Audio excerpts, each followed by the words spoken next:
தமிழ்நாட்டு மக்கள் ஒவ்வொன்றா தனியா போய் கேட்டா என்னம்மா எப்படிமா இருக்கிறேன்னு என்னங்க நடக்குது ஆட்சிங்க எங்களுக்கெல்லாம் பயமா இருக்கு. ரோட்ல போறதுக்கே பயமா இருக்குது.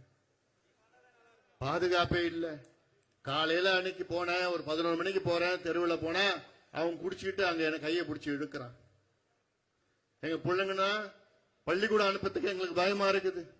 காலேஜுக்கு போய் திரும்பி வருமானு வயிற்றுல பாலை கட்டி நெருப்பை கட்டிட்டு இருக்கிறோம். இப்படியெல்லாம் தமிழ்நாட்டில் உள்ள பெண்கள் அன்றாடம் புலம்பிக் கொண்டிருக்கின்றார்கள். அன்றாடம் பிரச்சனைகள் பெண்களுக்கு. ஆனா ஸ்டாலின் முதலமைச்சர் அவர்கள் செட் பண்ணி வச்சிருவாங்க. அவர் ரோட்ல நடந்து போவாராம், அது ஷூட்டிங் நடக்கும், தினம் ஷூட்டிங் 2 மணி நேரம் கால் ஷீட்.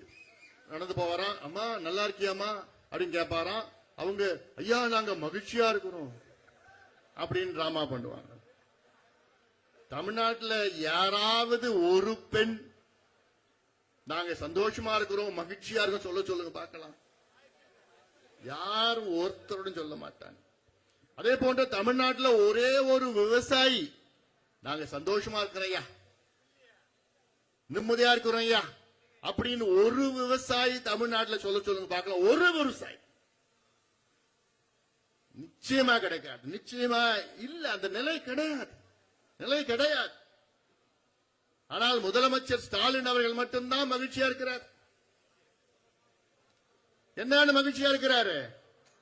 அவரை சுத்தி டிராமா நடத்திட்டு இருக்கிறாங்க. அவர்கிட்ட போய் சொல்றாங்க எல்லாம், ஐயா தமிழ்நாடு மக்கள் மகிழ்ச்சியா இருக்கிறாங்க, சூப்பரா இருக்கிறியா, நீங்க ஆட்சி மிக சிறந்த ஆட்சியா நீங்க நடத்திட்டு இருக்கிறீங்க, இப்படி எல்லாம் சொல்லி அவர்கிட்ட ஏதோ நடத்திட்டு இருக்கிறாங்க, நாடகம் நடத்தி கொண்டிருக்கின்றார்கள். அதற்காகத்தான் 100 நாட்கள் நடைபயணத்தை மேற்கொள்ள இருக்கின்றேன். இந்த நடைபயணத்தின் நோக்கமே தமிழ்நாட்டில் ஆட்சி மாற்றம் நடக்க வேண்டும். காரணம், நடந்து கொண்டிருப்பது மக்கள் விரோத ஆட்சி, பெண்களுக்கு எதிரான ஆட்சி, விவசாயிகளுக்கு எதிரான ஆட்சி, இளைஞர்களுக்கு, குறிப்பாக படித்த இளைஞர்களுக்கு எதிரான ஆட்சி. எங்க பார்த்தாலும் மது, கஞ்சா, போதைப் பொருட்கள், ஆக அடிப்படையிலே சமூக நீதிக்கு எதிரான ஒரு ஆட்சி தமிழ்நாட்டில் ஸ்டாலின் தலைமையில் நடந்து கொண்டிருக்கின்ற ஆட்சி நடந்து கொண்டிருக்கிறது. இதை அகற்ற வேண்டும், திமுகவை வீட்டுக்கு அனுப்ப வேண்டும் என்று தமிழ்நாட்டின் மக்கள் அனைவரும் முடிவு செய்து விட்டார்கள். இன்னும் 4-5 மாதங்கள் தான் இந்த ஆட்சி நீடிக்கும். தமிழ்நாட்டில் மணி அடிக்குது. திமுகவுக்கு மணி அடிச்சாச்சு. திமுக ஆட்சிக்கு உத்தரமேரூர்ல மணி அடிச்சாச்சு. திமுக ஆட்சி வீட்டுக்கு அனுப்பப்படும், முடிவு செய்யாச்சு, முடிஞ்சாச்சு, மணி அடிச்சிட்டாங்க. ஸ்டாலின் அவர்களே, இன்னும் 4-5 மாசத்துல நீங்க வீட்டுக்கு போங்க. உங்களுக்கு வேலை இல்ல, தமிழ்நாட்டில் வேலை இல்ல, போதும், நீங்க ஆட்சி செய்தது போதும். ஏதோ போன முறை மக்கள், தமிழ்நாட்டு மக்கள் உங்களை ஆட்சிக்கு கொண்டு வந்தாங்க, இப்போ அந்த தவறை உணர்ந்துட்டீங்களா? தமிழ்நாட்டு மக்கள் உணர்ந்துட்டாங்க. ஏப்பா போன முறை ஏதோ தவறு பண்ணிட்டோம்பா, ஆனால் மீண்டும் அந்த தவறை நிச்சயமாக தமிழ்நாடு மக்கள் செய்ய மாட்டார்கள், முடிவு செஞ்சிட்டாங்க. மக்கள் இந்த தவறை மீண்டும் செய்யக்கூடாது. இதனால்தான் ஒரு நடைபயணத்தை நான் மேற்கொண்டிருக்கின்றேன். மிக மோசமான ஒரு ஆட்சி தமிழ்நாட்டில் நடந்து கொண்டிருக்கிறது. சுதந்திரம் அடைந்து 78 ஆண்டுகள். இந்த 78 ஆண்டுகளுக்கு பிறகு தமிழ்நாட்டிலே நடக்கின்ற மோசமான ஆட்சி இப்பொழுதுதான். இப்படி எங்க பார்த்தாலும் லஞ்சம், ஊழல், நாடகம், விளம்பரம், எங்க பார்த்தாலும் விளம்பரம். கோடிக்கணக்கான மக்கள் பணத்தை, வரி பணத்தை இவங்க விளம்பரம் செஞ்சிட்டு இருக்கிறாங்க. உங்களுடன் ஸ்டாலின் இப்படின்னு ஒரு திட்டம். என்ன திட்டம் இது? முகாம் நடத்துவாங்களா, அந்த முகாம்ல உங்க குறையெல்லாம் அங்க தீர்ப்பான்லாம். ஏயா 4.5 வருஷமா என்னையா பண்ணிட்டு இருந்த? 4.5 ஆண்டு காலம் என்ன பண்ணீங்க? இவ்வளவு காலமா அடுத்த 4 மாசம் தான் நீங்க இருக்க போறீங்க. நீங்க யாரு குறையா தீர்க்க போறீங்க? 4.5 ஆண்டு காலம் தீர்க்காத குறைகள் அடுத்த 4 மாதத்துல உங்களால தீர்க்க முடியுமா? இதற்கு ஒரு விளம்பரம் அப்படின்னு வந்து உங்களுடன் ஸ்டாலின் ஒரு முகாம். அது என்ன முகாம் தெரியுமா? உங்களுக்கு யாராவது ரேஷன் அட்டை வேணும்னா அந்த முகாம்ல போய் நீங்க விண்ணப்பம் செய்யலாமா. எவ்வளவு 4.5 வருஷம் விட்டுட்டானுங்க. அடுத்த 4 மாசத்துல கொடுத்துருவாங்களா? கொடுத்துருவாங்க. இருந்தா தானே கொடுக்க போறாங்க. இப்படி பிறப்பு சான்றிதழ், இறப்பு சான்றிதழ், ஏதாவது ஒண்ணு, அத மின்சார கணக்கு, இணைப்பு வேணும், புது கணக்கு வேணும், இதெல்லாம் அந்த விண்ணப்பம் கொடுக்கணுமா? 45 நாள்ல கிடைச்சணுமா? யாரையா ஏமாத்துறீங்க? இந்த 4.5 ஆண்டு காலம் உங்களுக்கு கிடைக்காதது, உங்களுக்கு செய்யாதது. ஆட்டோமேட்டிக்கா டைம் பண்ணி வந்துடுமா? 8 மணி ஆயிடுச்சா? சரி, கொஞ்ச நேரம் நம்ம கேட்கலாம். நல்லாதான் இருக்குது, கேட்கலாம்.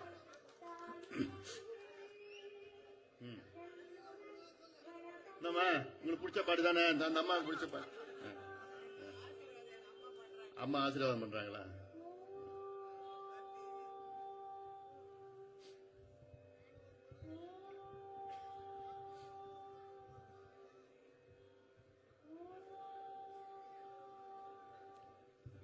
காஞ்சிபுரம் மாவட்டம் உத்திரமேரூர் நடுத்தெரு அருள்மிகு ஸ்ரீ மாரியம்மன் மற்றும் பழனி ஆண்டவர் ஆலயத்தில் இருந்து தெய்வீக இசைக்கடிகாரம் ஒலிக்கும் நேரம் 8 மணி. ஸ்டாலினுக்கு மறுபடியும் மணி அடிச்சுட்டாங்க. சரி, ரைட். உத்தரமேரூர் முடிவாயிடுச்சு. அம்மா ஆசீர்வாதம் பண்ணிட்டாங்க. திமுக ஆட்சி வீட்டுக்கு அனுப்பப்படும் என்ற முடிவாயிடுச்சு. அடுத்தது, இப்போ நான் இங்க வந்திருக்கிறது வந்து 10 உரிமைகள் நமக்கு இருக்கு. 3 நிமிஷமா?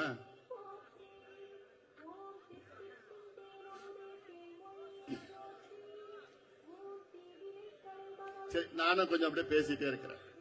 இப்ப நான் இங்க வந்திருக்கிறது வந்து பாத்தீங்கன்னா, அரசியல் சாசனம், அதாவது கான்ஸ்டிடியூஷன் ஆஃப் இந்தியாவில் மக்களுக்கு பல உரிமைகளை கொடுத்திருக்கிறாங்க. அடிப்படை உரிமைகளை கொடுத்திருக்கிறாங்க. அதில் 10 அடிப்படை உரிமைகள், அதை வைத்துத்தான் இந்த நடைபயணத்தை நான் மேற்கொண்டிருக்கிறேன். இது வந்து 10 உரிமைகள் வந்து அடிப்படை உரிமைகள். இது வந்து பெண்களுக்கு இருக்கு, இளைஞர்களுக்கு இருக்கு, விவசாயிகளுக்கு இருக்கு, பொதுமக்களுக்கு இருக்குது, நகர்ப்புற வளர்ச்சி அப்படின்னு இருக்குதால இந்த உரிமைகளை மீட்டெடுக்க வேண்டும் என்ற நோக்கம்தான். அதனால்தான் இந்த நடைபயணம். இங்க நான் ஓட்டு கேட்க நான் வரல, உத்தரமேரூருக்கு நான் ஓட்டு கேட்க வரல. ஆனால் ஆட்சி மாற்றம் நடக்கணும். அதாவது ஒன்னே ஒண்ணு நீங்க முடிவு பண்ணுங்க. யார் நமக்கு வேண்டும்னு முக்கியம் இல்ல, யார் நமக்கு வேண்டாம்னு அதுதான் முக்கியம். இன்னைக்கு திமுக ஆட்சி நமக்கு வேண்டாம். அவங்க ஆண்டுட்டாங்க, நாசப்படுத்திட்டாங்க, தமிழ்நாட்டை கலாச்சாரத்தை ஒழிச்சிட்டாங்க. தமிழ் மொழியும், நம்ம பண்பாடு, நம்ம கலாச்சாரம், நம்ம நாகரிகம், சமூக நீதி, பெண்கள் பாதுகாப்பு எல்லாத்தையும் அழிச்சு ஒழிச்சு தரைமட்டமாக்கிட்டாங்க. ஆக இனி அவர்களுக்கு வாய்ப்பு தமிழ்நாடு மக்கள் கொடுக்க கூடாது, கொடுக்க மாட்டார்கள், முடிவு செஞ்சிட்டாங்க. அந்த நிலையில நமக்கு இருக்கின்ற 10 உரிமைகள் கடற்கடை படிச்சிடறேன் நான். அதுக்கப்புறம் ஒரு சிலதை பத்தி நான் பேசுறேன். சமூக நீதிக்கான உரிமை, ரைட் டு சோஷியல் ஜஸ்டிஸ். வன்முறையில்லா வாழ்வுக்கான மகளிர் உரிமை, women's right to live free from violence. வேலைக்கான உரிமை, ரைட் டு எம்ப்ளாய்மெண்ட். விவசாயம் மற்றும் உணவுக்கான உரிமை, right to farming and right to food. வளர்ச்சிக்கான உரிமை, ரைட் டு டெவலப்மெண்ட். அடிப்படை சேவைக்கான உரிமை, ரைட் டு பப்ளிக் சர்வீசஸ். கல்வி நலவாழ்வுக்கான உரிமை, right to health and right to education. மது போதை பொருட்களால் பாதிக்கப்படாமல் இருக்கும் உரிமை, right to be free from alcohol and drug harm. நீடித்திருக்கும் நகர்ப்புற வளர்ச்சிக்கான உரிமை, right to sustainable urban development. ஆரோக்கியமான சுற்றுச்சூழலுக்கான உரிமை, ரைட் டு ஹெல்தி என்வாயன்மெண்ட். அதாவது இதுல 10ல தான் எல்லாமே உங்க வாழ்க்கை அடங்கியிருக்கு. அனைவருடைய வாழ்க்கையும் இந்த 10 உரிமைகள் அடங்கியிருக்குது. சாதாரண உரிமை, அடிப்படை உரிமைகள். இது அரசு நமக்கு கொடுக்கணும். ஆனா இந்த உரிமை என்னவென்று முதலமைச்சருக்கும் தெரியாது, ஆட்சியாளருக்கு சுத்தமா தெரிய போறதுக்கு வாய்ப்பு கிடையாது. அதுல முக்கியமானது ரைட் டு சோஷியல் ஜஸ்டிஸ், சமூக நீதிக்கான உரிமை. நமக்கு அனைவருக்கும் சமூக நீதி வேண்டும். சமூக நீதினா என்னையா? அடிப்படையிலே சமூக நீதி என்றால் சமூகத்தில் வளர்ந்த சமூகங்கள் இருக்கு, சமுதாயத்தில் வளர்ந்த சமூகங்கள் இருக்கு. அந்த வளர்ந்த சமூகங்களுக்கு நிகராக பாதாளத்தில் இருக்கின்ற, அடித்தளத்தில் இருக்கின்ற சமூகங்கள் வளர வேண்டும். அதுதான் சமூக நீதி. அதாவது வளர்ந்த சமூகங்களுக்கு நிகராக இந்த சமூகங்கள் வளர வேண்டும், வளர்ச்சி அடைய வேண்டும். அப்ப என்ன நடக்கணும்னா, வளராத சமூகங்களுக்கு கல்வி கிடைக்கணும், வேலை வாய்ப்பு கிடைக்கணும், சுகாதாரம் கிடைக்கணும், குடிநீர் கிடைக்கணும், வீடு கிடைக்கணும், சூரிய மரியாதையுடன் வாழணும். எல்லாமே அவங்களுக்கு கிடைச்சாதான் வளர்ந்த சமூகங்களுக்கு நிகராக இங்க இருக்கின்ற அடக்கப்பட்ட, ஒடுக்கப்பட்ட, வஞ்சிக்கப்பட்ட பட்டியலின மக்கள், பிற்படுத்த மக்கள், மிகவும் பிற்படுத்த மக்கள் அங்கே வளர வேண்டும். அதுதான் சமூக நீதி. ஆனால் இதை சம்பந்தமா ஸ்டாலின் அவர்களுக்கு எள்ளளவும் ஏதாவது இது சம்பந்தமா ஏதாவது இருக்கா? சமூக நீதிக்கும் நிச்சயமா கிடையாது, நிச்சயமா கிடையாது. முதலமைச்சர் ஸ்டாலின் அவர்கள் சமூக நீதி பேசுவதற்கு தகுதியற்றவர். திமுக இன்னைக்கு சமூக நீதி பற்றி பேசுவதற்கு தகுதி அல்லாத கட்சி திமுக. நாடகம் நடத்தி கொண்டிருக்கின்ற திமுக மக்கள் விரட்டி அடிக்க போகிறான் தேர்தல். யார் ஏமாத்திட்டு இருக்கிறீங்க? இன்னைக்கு காலையில் கூட நான் ஒரு அறிக்கை விட்டேன். தமிழ்நாட்டிலே சாதிவாரி கணக்கெடுப்பு நடத்துங்கள் என்று தொடர்ந்து சொல்லி வருகின்றோம். எதுக்கு நாங்க நடத்த சொல்றோம் சாதிவாரி கணக்கெடுப்பு? இது ஏதோ ஒரு சமுதாயம் பிரச்சனையா? இல்ல, தமிழ்நாட்டில் உள்ள அனைத்து சமுதாயங்களுடைய பிரச்சனை. கணக்கெடுப்பு நடத்தாம எந்தெந்த சமுதாயம் தமிழ்நாட்டில் எந்த நிலையில் இருக்கிறது என்று தெரியுமா? ஒரு உதாரணம், சலவை தொழிலாளர்கள் இருக்காங்க. சலவை தொழிலாளர் சமுதாயம் இன்னைக்கு எத்தனை பேர் அதுல இருக்கிறாங்க, அதுல எத்தனை பேர் படிச்சிருக்கிறாங்க, எத்தனை பேர் வேலைக்கு போயிருக்கிறாங்க, எந்த நிலையில் இருக்கிறாங்கன்னு தெரிஞ்சாதான் அந்த சலவை தொழிலாளருக்கு நம்ம தனியா இடஒதுக்கீடு கொடுக்கலாம், சலுகைகள் கொடுக்கலாம், நலத்திட்டங்கள் கொடுக்கலாம், கடன் கொடுக்கலாம், வீடு கட்டுறதுக்கு கடன் கொடுக்கலாம், படிக்கிறதுக்கு கடன் கொடுக்கலாம். மலை கோரவர்கள் இருக்கிறாங்க. மலை கோரவர்கள் எத்தனை பேரு, எங்க இருக்கிறாங்க, எப்படி இருக்கிறாங்க தெரிஞ்சாதான் அவங்களுக்கு தனியா நம்ம வளர்ச்சி திட்டங்கள் கொடுத்து அந்த சமுதாயத்தை மேல முன்னேற்றலாம். இதே போன்று மீனவர்கள் இருக்கின்றார்கள், யாதவ சமுதாயம் இருக்கிறார்கள், பட்டியலின சமுதாயம் இருக்கின்றார்கள். இப்போ பட்டியலின மக்கள் நினைச்சிட்டு, சில பேர் நினைச்சிட்டு இருப்பீங்க பட்டியலின மக்களுக்கு இடஒதுக்கீடு 18% இருக்குன்னு. ஆனால் அந்த 18% பட்டியலின மக்கள்ல எத்தனை உட்சமுதாயங்கள் இருக்கு தெரியுமா? உட்பிரிவுகள் இருக்கு தெரியுமா? 78 பிரிவுகள் இருக்கிறது. பட்டியலின சமுதாயத்தில் 78 பிரிவுகள், உட்பிரிவுகள் இருக்கிறது. அந்த உட்பிரிவில் 78 பிரிவுகள்ல வெறும் 8 பிரிவு 18% 15% எடுத்துட்டு போறாங்க. மீதி இருக்கிற 70 பிரிவு, மீதி இருக்கின்ற 3% தான் அவங்களுக்கு கிடைக்குது. ஆக நீங்க சாதிவாரி கணக்கெடுப்பு நடத்தினாதான் பட்டியலின சமுதாயத்திற்குள்ள யார் யாரு கிடைக்குது, பழங்குடி மக்களுக்கு யார் யாரு எவ்வளவு பேர் கிடைக்குது, எம்பிசில யார் யாரு எவ்வளவு இடத்தை எடுத்துட்டு போறாங்க, யாருக்கு கிடைக்கல, பிசில எத்தனை பேருக்கு கிடைக்குது, எத்தனை பேருக்கு கிடைக்கலன்னு கணக்கு தெரிஞ்சாதான் அதுக்கு நீங்க அந்த தவறை சரி செய்ய முடியும். அந்த தவறை சரி செய்தால்தான் இந்த கிடைக்காத சமுதாயங்கள் முன்னுக்கு வர முடியும். இது சாதாரண கணக்குயா, சாதாரண கணக்கு. இந்த கணக்கு, இந்த விவரம் தெரியாம நீங்க சமூக நீதி பத்தி என்ன பேசினாலும் அது மக்களை ஏமாற்றுகின்ற செயல்தான். அந்த கணக்கெடுப்பை நடத்த சொல்லி எவ்வளவு காலமாயா கேட்டுட்டு இருக்கிறோம், எவ்வளவு காலமா கேட்டுட்டு இருக்கிறோம். முதலமைச்சர் என்ன சொல்றாரு தெரியுமா? ஸ்டாலின் அவர்கள், எங்களுக்கு அதிகாரம் இல்லை. சட்டமன்றத்துக்குள்ள ஒரு முதலமைச்சர் பொய் பேசுறது நீங்க பார்த்திருக்கீங்களா?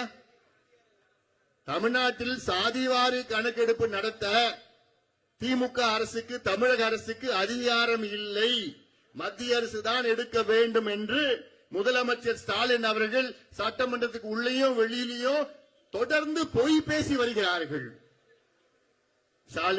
முதலமைச்சர் ஸ்டாலின் அவர்களே, இந்தியன் ஸ்டாட்டிஸ்டிக்கல் ஆக்ட் 2008 இந்திய புள்ளிய விவரம் சேகரிப்பு சட்டம் 2008 படி பஞ்சாயத்து தலைவருக்கு கூட அவர் பஞ்சாயத்துல சாதிவாரி கணக்கெடுப்போ வேற எந்த கணக்கெடுப்போ நடத்துவதற்கு அதிகாரம் இருக்கிறது. யாருக்கு அதிகாரம் இருக்கு? யாருக்கு இருக்கு? பஞ்சாயத்து தலைவர். பஞ்சாயத்து தலைவர் அவர் பஞ்சாயத்துக்குள்ள, என் பஞ்சாயத்துல கிட்டத்தட்ட ஒரு 3000 பேர் இருக்கிறாங்களா, அந்த 3000 பேரும் எந்த நிலையில் இருக்கிறாங்கன்னு கணக்கெடுக்கிறதுக்கு இந்தியன் ஸ்டாட்டிஸ்டிக்கல் ஆக்ட் 2008 படி பஞ்சாயத்து தலைவருக்கு அதிகாரம் இருக்கிறது. அவர் பஞ்சாயத்துல எத்தனை பேருக்கு நல்ல வீடு இருக்கு, எத்தனை பேர் குடிசையில இருக்கிறாங்க, அந்த வீட்டுல இருக்கிறவங்களுக்கு பாத்ரூம் இருக்கா, குடிநீர் போகுதா, அந்த சாலைகள் ஒழுங்கா இருக்குதா, அதுல எத்தனை பேருக்கு வீட்டுல கார் வச்சிருக்கிறான், பைக் வச்சிருக்கிறான், சைக்கிள் வச்சிருக்கிறாங்க, எதுவும் வச்சில்ல. இதெல்லாம் கணக்கெடுத்து அதை சரி செய்ய பஞ்சாயத்து தலைவருக்கு கூட கணக்கெடுப்பு நடத்த அதிகாரம் இருக்கிறது. ஆனால் தமிழ்நாட்டின் முதலமைச்சருக்கு அதிகாரம் இல்லையா? நம்புற மாதிரியா இருக்குது, நம்புற மாதிரியா இருக்குது. அதான் ஒரு சினிமா ஒண்ணு இருக்கும், சந்தானமும் அந்த விமலும் சொல்லுவார், அப்படி சொன்னாதான் சோறு போடுவாங்கன்னு சொல்லுவாங்க. அதை நம்பினாதான் சோறு போடுவாங்கன்னு.